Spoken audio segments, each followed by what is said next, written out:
mga loads, ito yung toolkit na nabili ng asawa ko. Well, actually, ano siya mga loads, hindi siya kasama sa grill na nabili niya. Yes, so, kaya, ano ito, separate niya na nabili. Iwan ko kung magkano.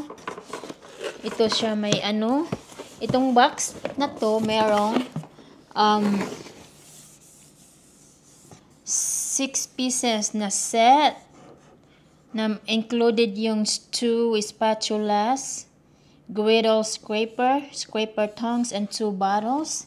And yung isa, and this one is 4 pieces na ano siya, merong hamburger press and spatula also, and basting dome, yun ba tawag doon, and parchment paper. Essentials toolkit. So,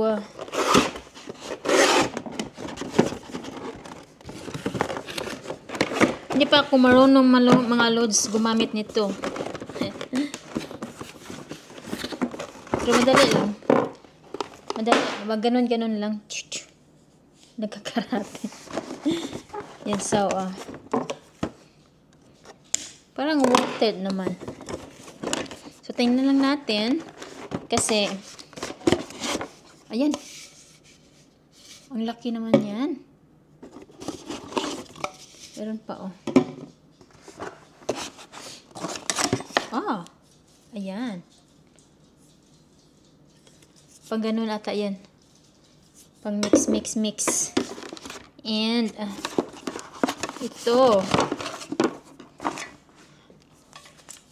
Ayan. Mas malaki pa kaysa akin. Mas malaki pa kaysa sa akin. Pero, kaya lang yan. Akala ko may apron na kasama. Kasi yung pinakita na sa akin kahapon, parang may nakita ko na apron. Ito yung tong. Yan. Ang cute naman. Tapos, ito siya.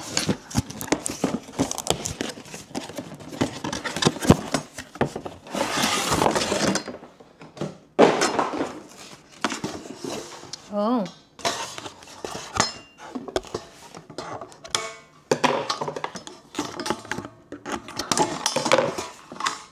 Ito naman, pang flip ata ito ng burger.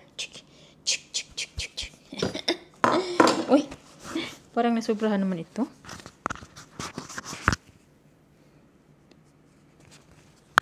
Ayan, so. Okay na. Ito yung, pag magluto ka ng egg, yan, takpan mo na yan para mag-steam. At saka meron pa,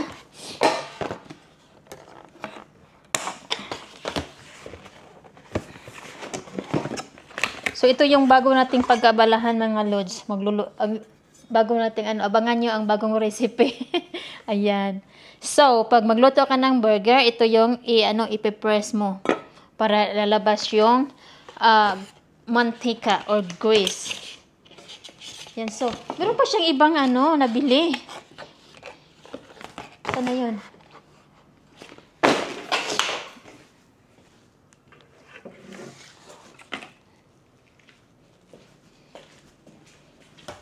Ayan. Griddle press. Parang pareho lang sila ito at saka ito. Pero ewan ko bakit bumili pa siya ng ganyan. Kasi lang kasi ang nagpunta mga loads kasi may work ako nung time na yon. Siguro kung kasama ako, mapala siguro yung gastos. At saka ito yung panglinis. Yan. So excited na ako na i-try. So, punta tayo doon sa likod mga loads kasi ando nakalagay yung griddle. And doon sana yun sa carport. Kaso lang is pag magluluto ako, si Mango lagi kasi siyang sumasama sa akin. Pag andoon sa likod, may harang so hindi siya makalabas. So, Punta tayo doon sa likod, mga lods. Grabe, sobrang init. Yan, so dito niya nilagay. Akala ko dito sa my wall. Pero okay na rin yun. Ayan, mga lods. I-try natin yan mamaya. Hindi ko mabuksan. Ayan.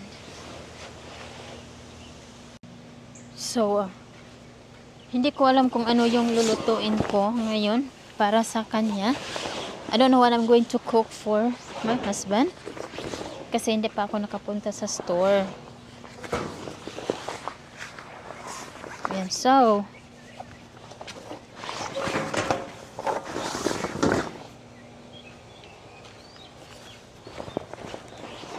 hindi pa namin ito na-try na lutuin, gamitin, mga lods, kasi kakabili pa lang naman niya nung isang araw.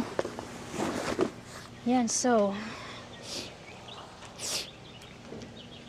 tereng na ano na daw niya ito, mga lods, na season na daw niya ron.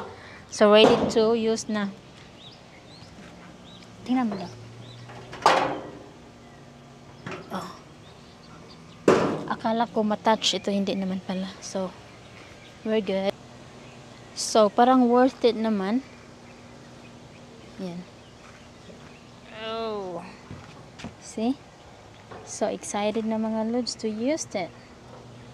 I'm excited to use it. Yan. Bumili din siya ng bagong tanky. Yan, so tsaka may lagayan. Anong gusto mong ilagay dito? Siguro yung mga accessories. Akala ko may burner. Mas maganda sana. Pero wag na tayong maghanap nang wala. Yan, so